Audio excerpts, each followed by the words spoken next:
Assalamualaikum warahmatullahi wabarakatuh. Semua anak-anakku semoga sehat selalu semua ya.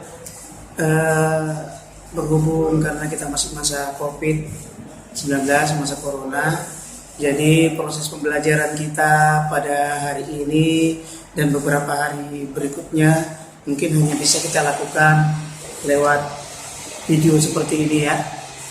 Artinya mungkin insya Allah mudah-mudahan kita berdoa kepada Allah supaya cepat selesai corona ini, kita bisa bertemu kembali di suasana praktik di bengkel ya.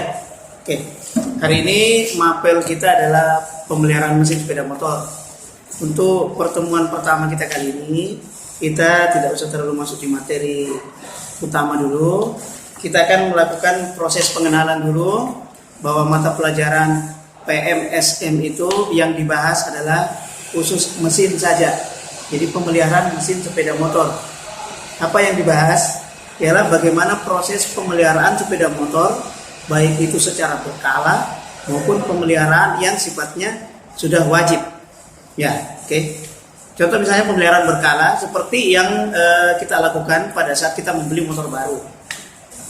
Pada saat kita membeli motor baru, biasanya kita akan diberikan kartu servis gratis paling tidak sampai 5 kali ya.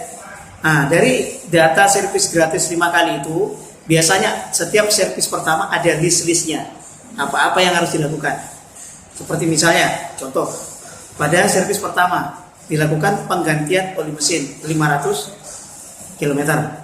Kedua, pemeriksaan busi, pemeriksaan saringan udara, pemeriksaan tekanan angin, pemeriksaan kondisi lampu, WSR, lampu depan, lampu belakang, lampu rem, klakson, kekerasan kemudi, ya, kondisi baut-baut yang ada di kap, ya.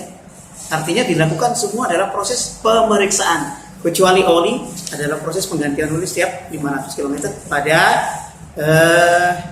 proses pertama ya, maksudnya pada saat kita pertama kali membeli sepeda motor, ya, oke. Kemudian ada namanya pemeriksaan berkala kedua. Biasanya sudah mulai ada peningkatan. Mungkin kalau kita melihat kilometernya, taruhlah pemeriksaan pertama adalah 0 sampai 500 km. Pemeriksaan kedua itu dilakukan pada kilometer mencapai 2000 km. Biasanya apa saja yang diperiksa?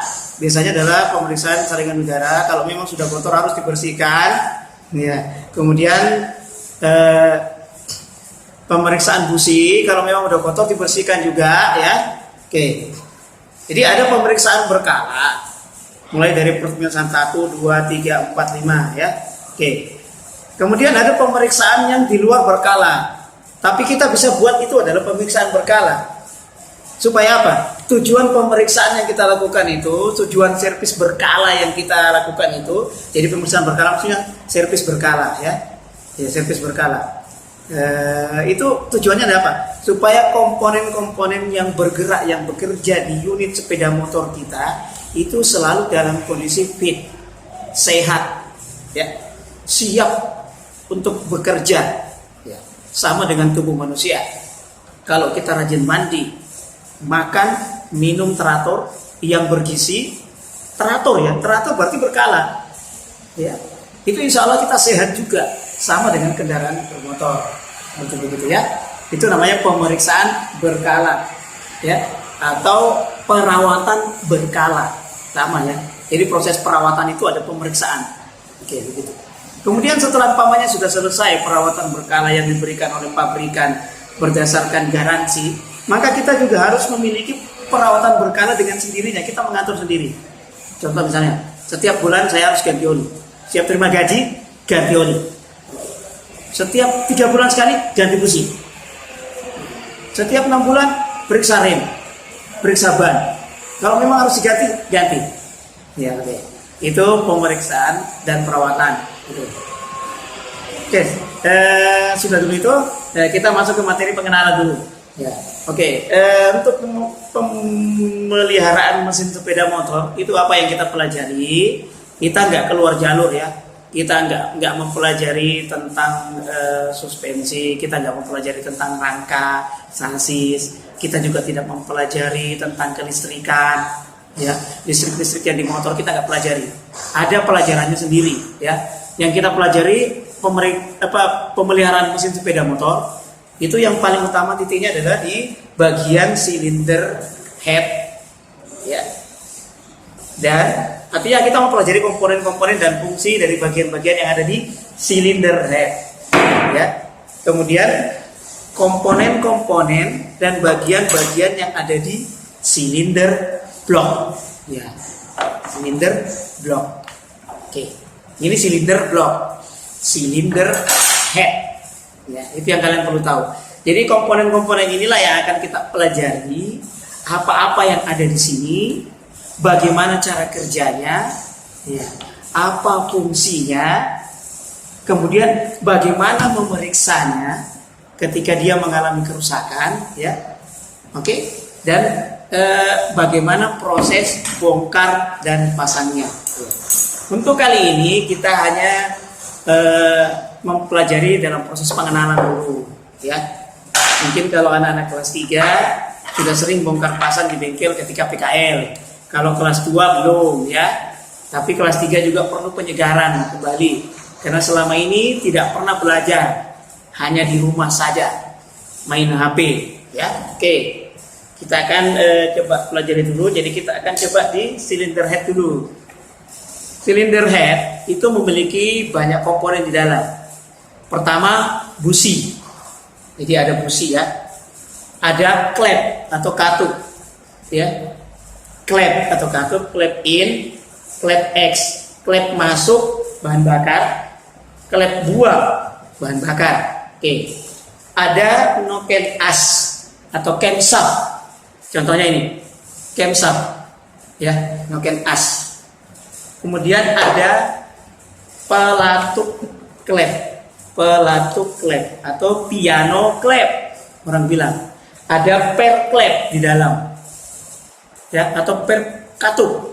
Ada kukunya, ada pegasnya, ada penahannya. Jadi banyak komponen sini, ya.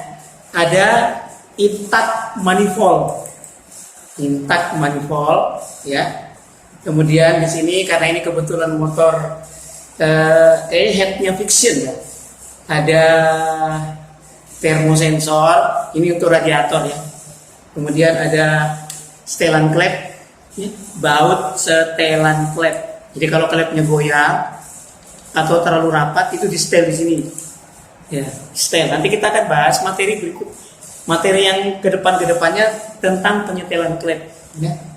Kemudian apalagi, ya, ada pen piano. Jadi piano klepnya ini atau rocker arm ini itu ada pennya supaya bisa dia berada di sini. Oke, ini bagian cylinder head, ya. Kemudian di bagian cylinder block. Di bagian cylinder block komponen yang ada itu hanya beberapa komponen saja, ya. Contoh adalah blok itu sendiri. Silinder blok ini terdiri dari blok, ya. Kemudian ada boringnya. Nah, boring ini ada dua macam, ya. Ada dalam bentuk diasil silinder, ya, dan ada juga dalam bentuk besi tuang, ya. Jadi ada dalam bentuk besi tuang, ya. Oke. Kemudian ada piston, ya, anak-anak, ya. Piston bahasa lainnya adalah seher. Bahasa lainnya juga adalah torak, ya, torak. Jadi torak, seher, dan piston. Oke. Torak, seher, dan piston itu ada got-gotnya. Ada, orang Makassar bilang solongan-solongannya, ya, ada gotnya. Kemudian ada lubang. Ini lubang untuk pen, ya. Lubang untuk pen yang menyatukannya dengan stang sehernya. Ya, ini got-got diisi sama apa?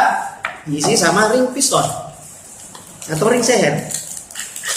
Ini contohnya ring seher, ya. Ini adalah contoh ring seher. Nah, apa fungsi piston?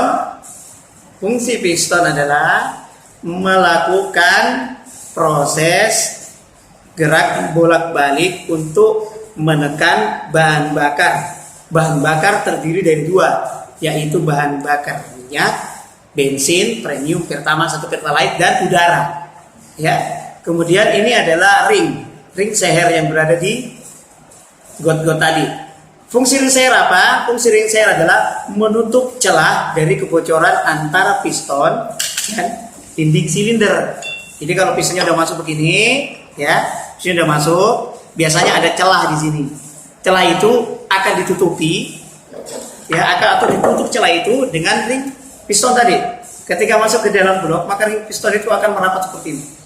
Nah, menutup semua celah yang ada supaya apa? Kompresi nggak bocor. Proses pembakaran di depan piston itu nggak keluar bocor ke belakang. Dan oli yang berada di belakang piston ketika proses pelumasan menyemprot piston ini itu akan disapu mundur ke belakang, tidak lolos ke depan piston, ya. Jadi itu fungsinya ring share. Jadi fungsinya adalah sebagai pengkompres bahan bakar, menutup celah antara piston dan bloknya, ya, atau puringnya. Kemudian terakhir adalah menyapu oli yang ada di dinding silinder supaya tidak tembus ke depan piston atau ke ruang bakar, ya. Tuh. Jadi itu adalah fungsi piston dan silinder blok. Jadi fungsi bloknya apa? Fungsi silinder blok ini apa? Fungsi silinder blok ini adalah tempat di mana piston bergerak bolak-balik dari TMA ke TMB. Nah, piston bekerja kan bolak-balik, TMA, TMB. Titik mati atas, titik mati bawah. Titik mati atas, titik mati bawah. Seperti itu. Mengikuti proses 4 tahap, ya.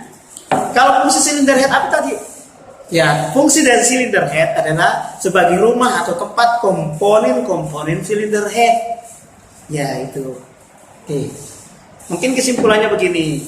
Untuk pembelajaran kita hari ini, kita cukup mempelajari tentang apa itu bagian dari PMSN, pemeliharaan mesin sepeda motor, yaitu mempelajari tentang komponen yang ada di silinder head, cara kerja, fungsi, kemudian pemeriksaannya, tentang kerusakannya, kemudian silinder blok, apa isinya, apa fungsinya. Oke, itu saja dulu. Oke, sehat selalu dan jangan keluar rumah, ya.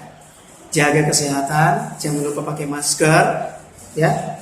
Jangan lupa pakai masker, pelindung diri, makan yang sehat, ya. Istirahat yang cukup. Oke. Assalamualaikum warahmatullahi wabarakatuh. Sehat selalu, ya, anak-anakku semua. Ya.